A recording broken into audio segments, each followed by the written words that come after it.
If you are watching this and your husband or wife is still alive, still breathing, still sitting in the other room right now, I need you to hear me before it is too late. Because 5 years ago, my husband Jerry was sitting in his recliner, 12 feet from where I am right now, and I thought I had all the time in the world to figure out what our life would look like at the end. I did not. And the mistakes I made after he died nearly destroyed the 51 years of good we built together. My name is Annette. I was a bookkeeper in Savannah, Georgia for 41 years. I balanced other people's accounts, caught errors nobody else could see, kept the numbers honest. But when Jerry passed, I could not keep my own life from falling apart, because grief does not care how organized you are. It does not respect your systems. It gets into everything like water through a crack in the foundation. And if you do not know where to look for the damage, it will rot the whole structure before you even notice. So here is what I need you to understand. I am not telling you this because I read it somewhere, or because a therapist suggested it. I am telling you this because I lived it. Every single mistake.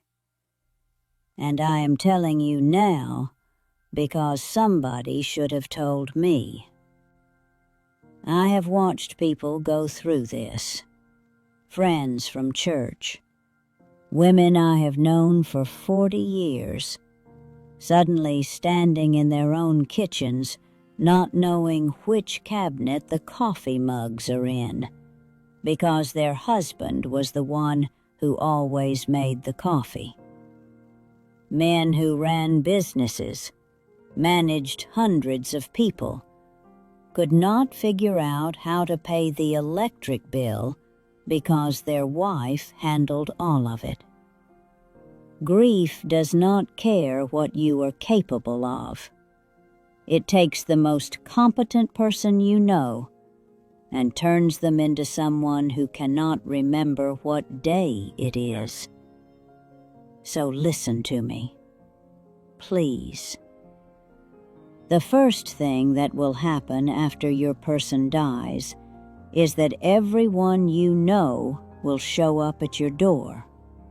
Casseroles, flowers, cards with Bible verses, people you have not spoken to in 15 years suddenly standing in your kitchen saying they are so sorry. And it feels like the whole world is holding you up. For about 3 weeks. Then they go home. They go back to their lives. The calls slow down. The food stops coming. And you are standing in your house alone for the first time in decades, and the silence is so loud it has a sound. It hums. I swear to you, it hums. And that is the moment most people make their first terrible mistake. They try to fill the silence with noise, activity, decisions. I did it myself. Jerry had been gone maybe 6 weeks, and I called Claire and told her I was selling the house. Just like that. 51 years of living in a place, and I was ready to hand over the keys because the quiet was unbearable. Claire drove up from Macon that same night. She sat me down at this table right here, and she said, "Mama, you are not thinking straight. You are grieving. You do not get to make permanent decisions with a temporary mind. And I got angry with her.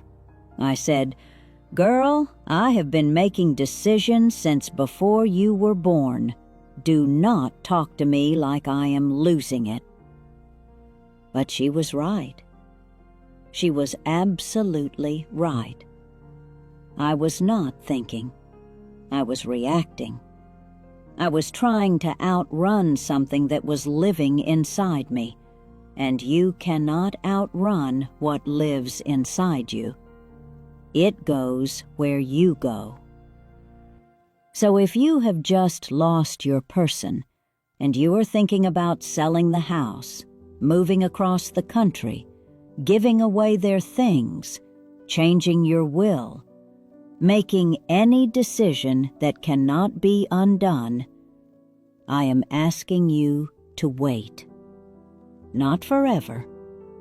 Just wait. 1 year.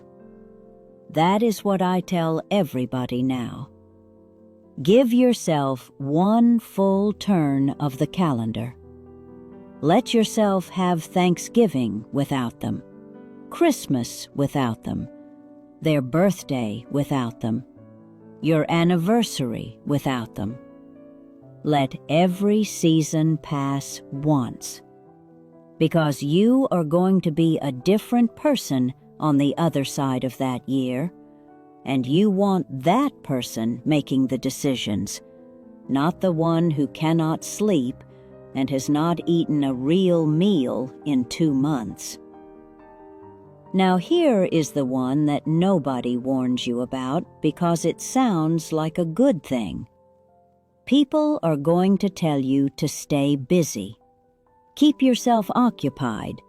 Do not sit around moping. And on the surface, that sounds right. It sounds productive.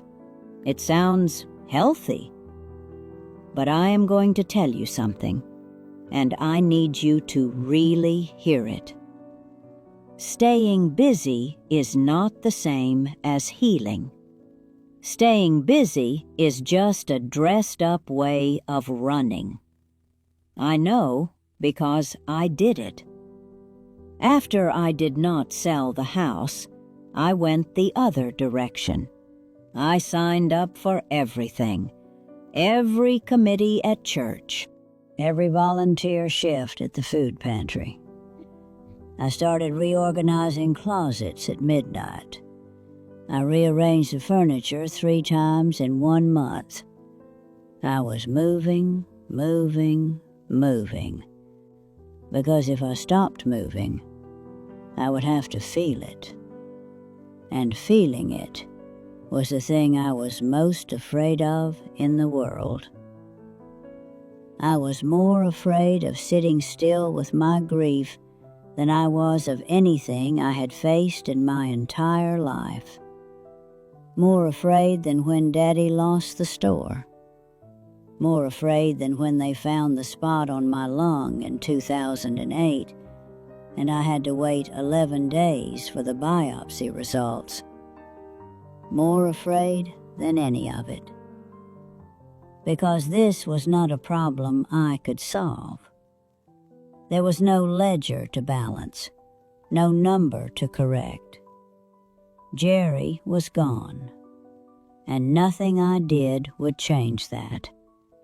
And the only way through that truth was to sit in it and let it have its way with me. A woman I play cards with, Lucille, she is 89, she lost her Raymond about a year before I lost Jerry. And she told me something I will never forget. She said, "Annette, grief is not a chore you check."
I told her the boys were too loud.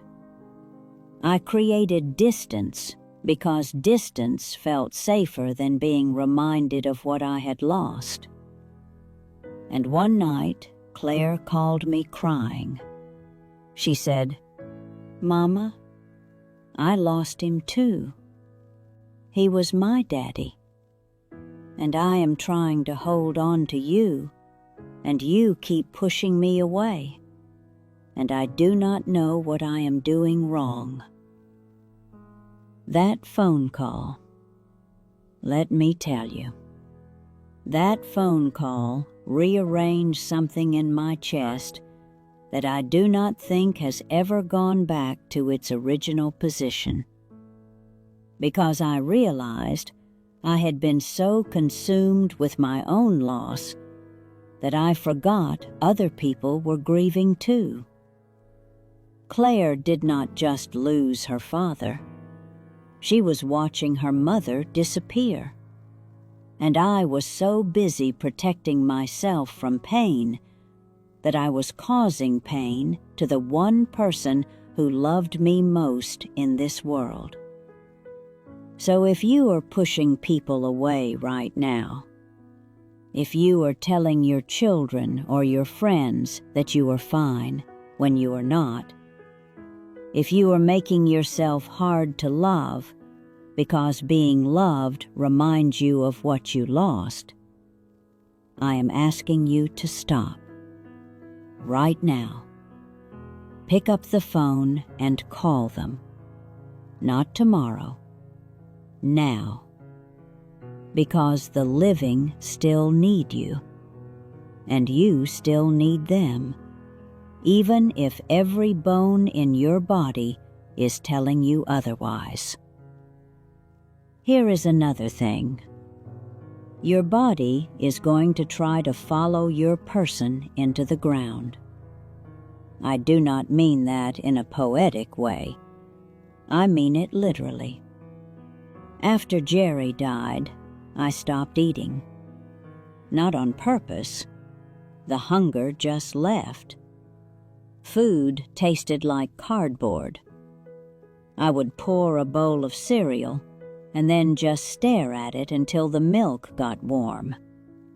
I lost 19 pounds in about 2 months. My doctor, bless him, he looked at my blood work and said, "Mrs. Cahill, your body is shutting down. Not because of disease, because you are starving it." I did not realize how much of eating was connected to another person. Jerry and I ate every meal together for 51 years. Breakfast at 7:15, lunch at noon, supper at 6. When he was gone, those times just became empty hours. I had no reason to cook, no one to cook for. And cooking for one felt like admitting something I was not ready to admit, that I was alone. There is something about making a meal for two that is an act of faith.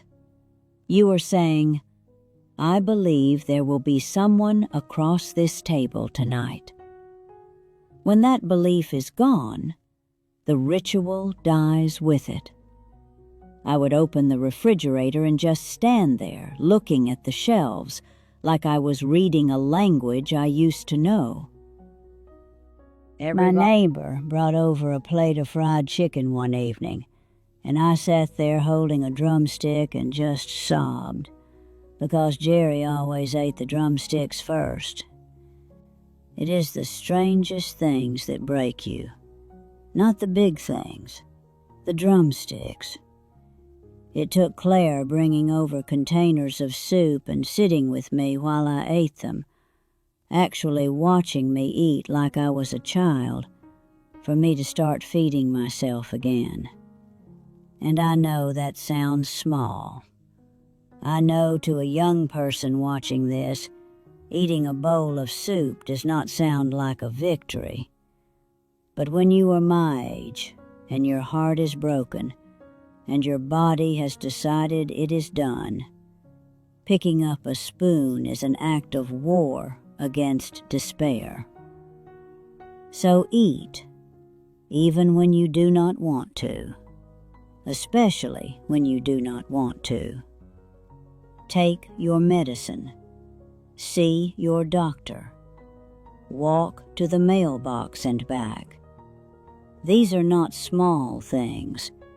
These are the way you tell yourself that you are choosing to stay. Let me tell you about the guilt, because nobody talks about the guilt. They talk about sadness.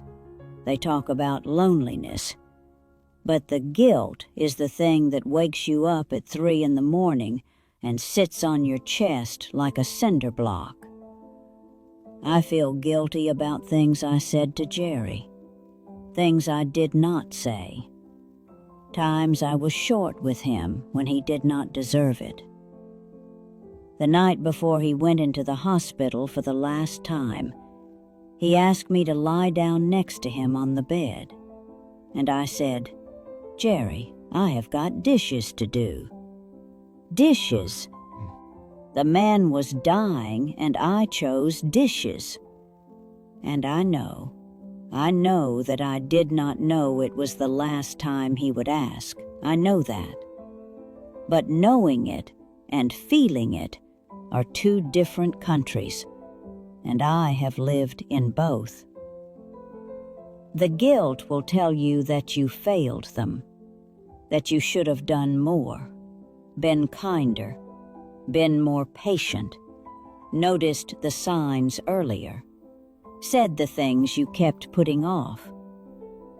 I keep a list in my head that I cannot get rid of. The trip to Charleston he wanted to take in 2018 that I said was too expensive. It would have cost maybe $400. I have $400. I have always had $400. But I said no because I am a bookkeeper, and bookkeepers say no to things that are not in the budget. And now I would sell everything I own to sit on a bench in Charleston with that man for one afternoon. And some of that might even be true. But here is what I have learned in 5 years of sitting with this. You did not love them perfectly. Nobody does. But you loved them. And that is what they knew. That is what they carried with them. Not the night you chose the dishes, not the argument about the thermostat, not the birthday you forgot in 1987.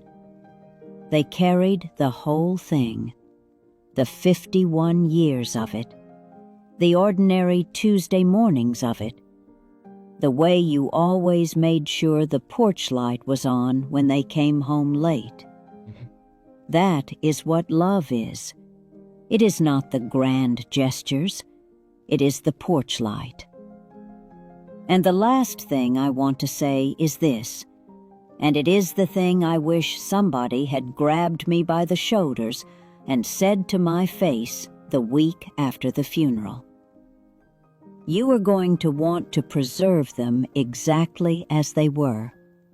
You are going to want to keep their side of the closet untouched. Keep their coffee mug in the same spot. Keep their reading glasses on the nightstand. And for a while, that is fine. That is normal. But there is a difference between honoring someone's memory and building a museum in your house where nothing is allowed to move and nobody is allowed to live. I kept Jerry's side of the bed made for 3 years. Hospital corners, the way he liked it. Pillow fluffed. And for 3 years I slept on my edge.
not in the things, in you.